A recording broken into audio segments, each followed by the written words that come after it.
Bonjour à tous, ravi de vous retrouver pour un nouveau numéro d'Idées Voyage. Nous sommes dans le Maine-et-Loire cette semaine, juste au bord de la Loire, nous sommes à Saumur. Alors dans cette émission, vous allez découvrir vos bons plans comme d'habitude, mais aussi une galerie troglodyte dans laquelle on fabrique du vin bien évidemment, mais aussi un rendez-vous d'artistes. L'exposition s'appelle Voyage au centre de la bulle. Nous allons visiter cette cave ici à Saumur en compagnie de son directeur, Monsieur Jacob, que je vais rejoindre.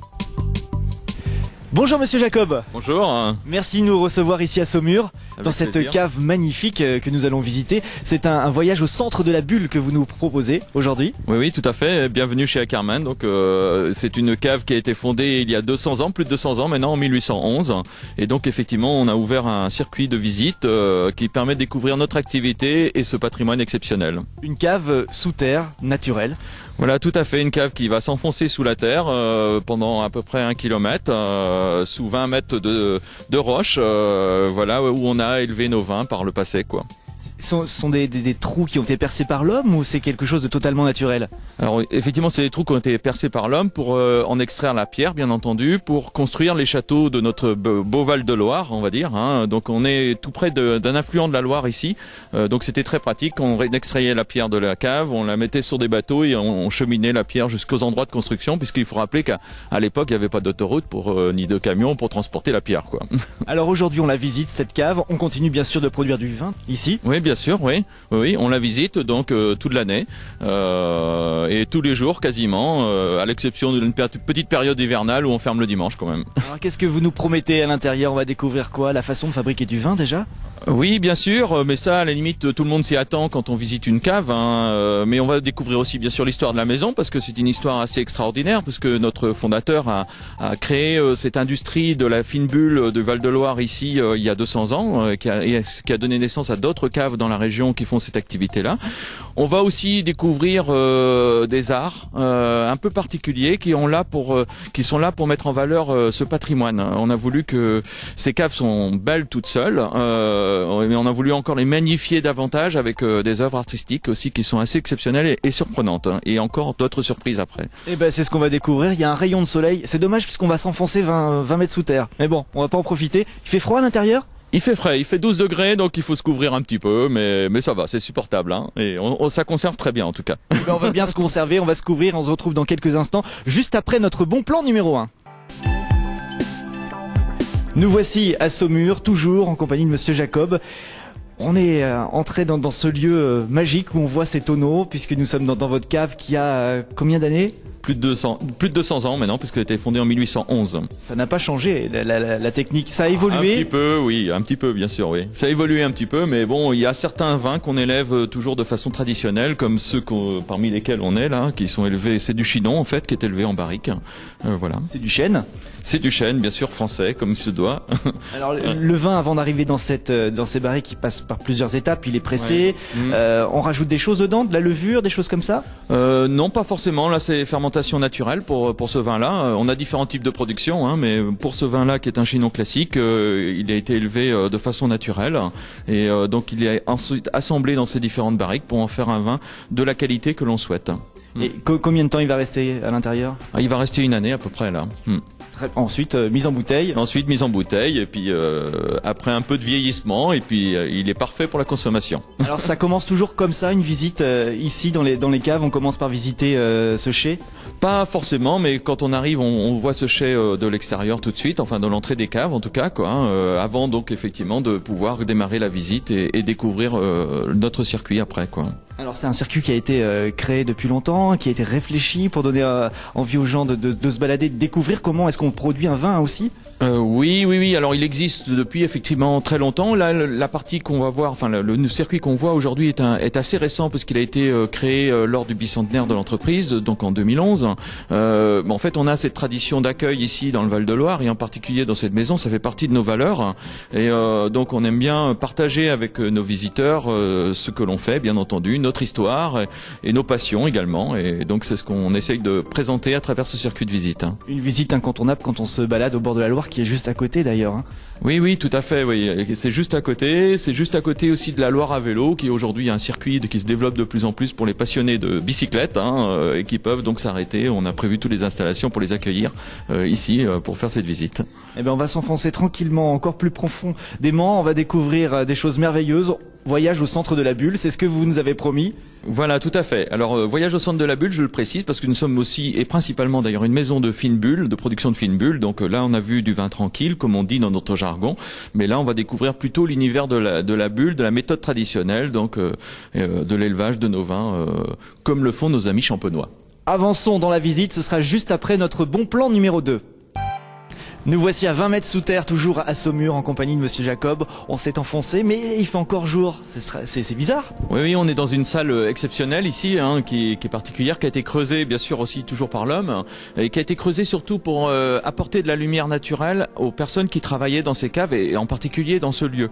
On était ici à la fin on va dire du process aujourd'hui, d'élaboration de nos bulles, et donc c'était la partie conditionnement du vin, empaquetage, on va dire, puisqu'à l'époque on mettait les bouteilles dans de la soie, on les mettait dans des caisses de bois avant qu'elles soient acheminées par la Loire, quoi. Et donc comme on est au 19e siècle quand ça s'est passé, il n'y avait pas d'électricité bien entendu, la bougie n'était pas un moyen d'éclairage très puissant, donc ils ont creusé ces caves jusque le sommet de la roche en fait pour apporter cet éclairage naturel. Les autres étapes de la production se passant bien sûr un peu plus profondément dans la cave où étaient élevés les vins, où ils étaient assemblés, où ils étaient préparés pour une bonne production, quoi. Et ici, malgré la lumière, la température du vin reste idéale. Oui, alors ici c'est surtout la température, vu la masse rocheuse qu'il y a autour de nous, la température reste malgré tout la température des caves, donc de 12 degrés peut-être à 1 degré ou 2 de plus quand il fait très chaud et que le soleil tape sur la vitre en haut.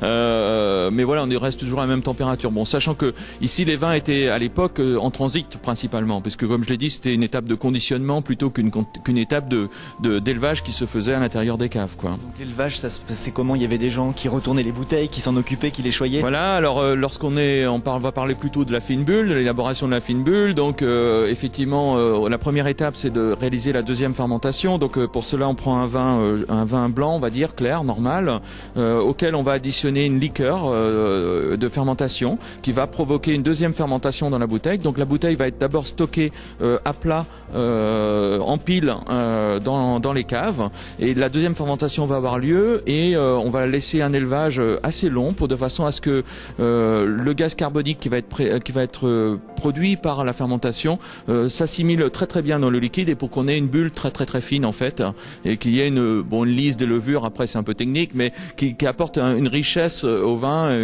et des caractéristiques aromatiques intéressantes. Après cette étape-là, on va procéder à ce qu'on appelle le dégorgement.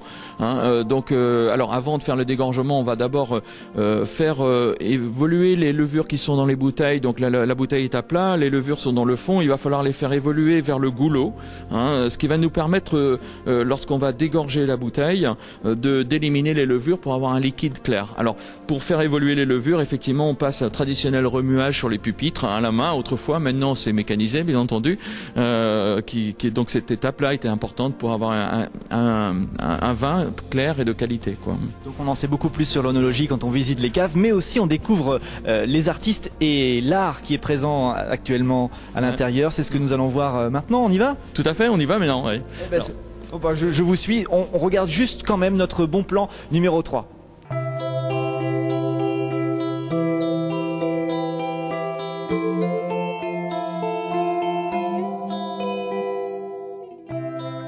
Alors ça y est, on a avancé et on va parler de l'art. Alors pourquoi de l'art dans une cave ici? Pour valoriser d'abord ces caves, parce qu'elles sont magnifiques déjà, mais on voulait encore les rendre plus surprenantes, plus jolies, et donc on a demandé à des amis artistes d'exprimer leur art dans ce lieu naturel, tout en le préservant son caractère original, mais en même temps en le magnifiant, quoi. Donc, vous allez me présenter à l'artiste, bonjour. Donc je vous présente Jorga, voilà, qui a fait une des œuvres principales qu'on peut découvrir tout à l'heure, là. Ça vous inspire cet endroit? Ah oui, évidemment, oui, beaucoup. Moi je crée des choses architecturales, donc voilà, dès qu'il y a une belle architecture, je suis prêt. et frais et dispo. Vous avez procédé comment? Vous êtes baladé longtemps dans les galeries avant? Vous avez fait des dessins, des esquisses sur papier avant?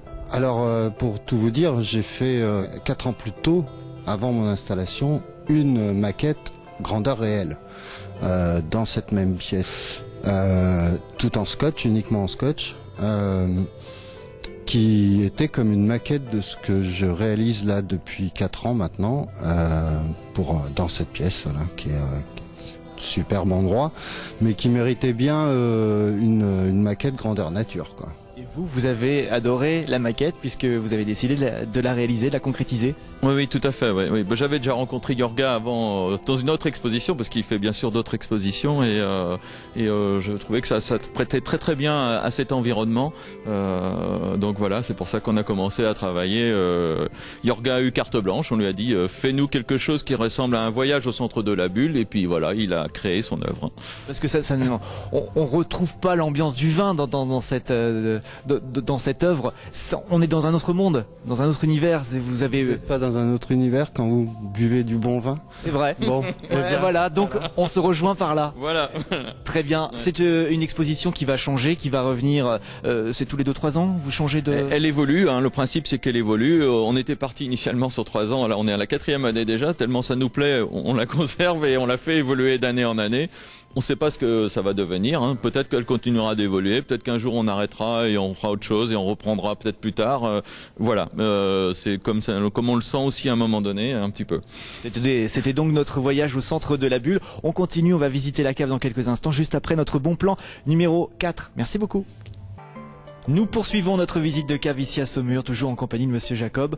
Nous avons découvert l'œnologie, nous avons découvert comment on fabrique du vin, comment les artistes évoluent aussi dans ces galeries. Et puis là, nous sommes dans une nouvelle galerie qui propose des jeux. C'est étonnant. Voilà, oui, c'est surprenant, effectivement. Bon, c'est le voyage au centre de la bulle qu'on propose globalement à travers ce circuit de visite, hein. Et donc là, on termine toujours avec un thème lié à la bulle, quelque part, qui est la boule plutôt. Donc on a différents jeux traditionnels en bois qui utilisent des boules pour rester proche de notre secteur, et des jeux traditionnels donc de notre région que l'on met en valeur et qui donnent un aspect ludique aussi à notre visite, et qui est toujours intéressant parce que on s'adresse aussi à un public familial, donc à des parents avec des jeunes enfants, et les enfants, le vin, tout ça, c'est pas toujours très intéressant pour eux, mais s'ils peuvent passer un bon moment à jouer pendant que leurs parents vont éventuellement déguster, hein, voilà, ça c'est comme ça que ça se termine notre visite. Donc là derrière nous avons, c'est pas de la pétanque, c'est la boule de fort. La boule de fort, ouais, donc c'est un jeu incurvé comme vous le voyez, qui a été imaginé, paraît-il, par les gens qui ont construit la digue qui protégeait les vallées des débordements de la Loire. Ils devaient jouer, je pense, dans des cales de bateaux autrefois, donc ça reproduit un peu une cale de bateau. Et c'est un jeu qu'on trouve depuis Saint-Nazaire jusqu'à Vouvray, qui est vraiment typique et unique dans cette région. Alors pour visiter la cave, on fait comment? On vient où? Alors on vient librement, on est ouvert globalement tous les jours, notamment dans la période touristique bien sûr, hein, et toute la journée. On vient librement en famille, on se présente à l'accueil, et ensuite il faut régler une entrée, voilà, et après on va dans les caves pour faire le parcours, qui peut être donc fait tout seul, librement, hein, donc à son rythme.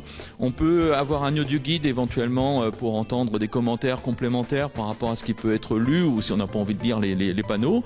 Et puis on peut aussi, si on est un petit groupe, avoir une visite guidée, donc où on va pouvoir encore apporter un peu plus de commentaires à la visite.